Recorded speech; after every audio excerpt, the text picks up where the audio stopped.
Hello दोस्तों, तो आज का हमारा टॉपिक है इंक्लूसिव एजुकेशन। हिंदी में हम इसे समावेशी शिक्षा बोलते हैं। तो स्टार्ट करते हैं। Inclusion literally means to include. Inclusion का मतलब क्या होता है? टू इंक्लूड, किसी चीज़ को शामिल करना, इंक्लूड करना।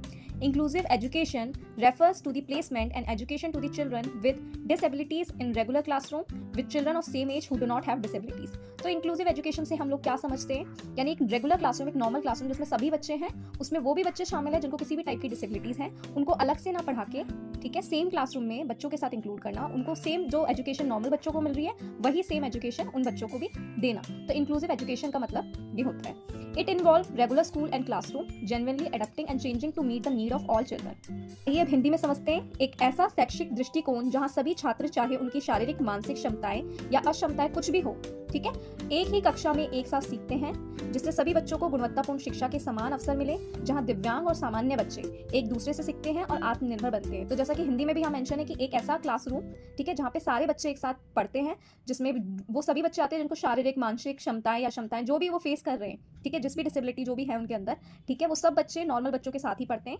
जहाँ दिव्यांग और सामान्य बच्चे एक दूसरे से सीखते हैं और कॉन्फिडेंट बनते हैं। ठीक है, तो अब हम समझेंगे नीड्स ऑफ इंक्लूसिव एजुकेशन, यानी समावेशी शिक्षा की हमें क्या ज़रूरत है, ठीक है, किस लिए हम इसको शामिल कर रहे हैं, ऐसा क्यों, क्या इसके पीछे रीज़न है। तो स्टार्ट करते हैं। All learner have a right to education regardless of their individual characteristic और डिफिकल्टीज। यानी कि जितने भी लर्नर है, जितने भी बच्चे जो पढ़ना चाहते हैं, सीखना चाहते हैं, सबको शिक्षा का अधिकार है, ठीक है, भले वो किसी भी डिसेबिलिटी को फेस कर रहे हो, बट शिक्षा सभी का अधिकार है।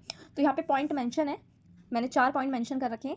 तो स्टार्ट करते हैं। Equity and right guarantees every child regardless of ability, background और gender the fundamental right to quality education promoting social justice। यानी सभी बच्चों को समान तरीके से शिक्षा मिले, ठीक है, चाहे वो किसी भी जेंडर से बिलोंग कर रहे हैं, कैसा भी उनका बैकग्राउंड है, बट उनको सही क्वालिटी ऑफ एजुकेशन मिल रही है, ठीक है।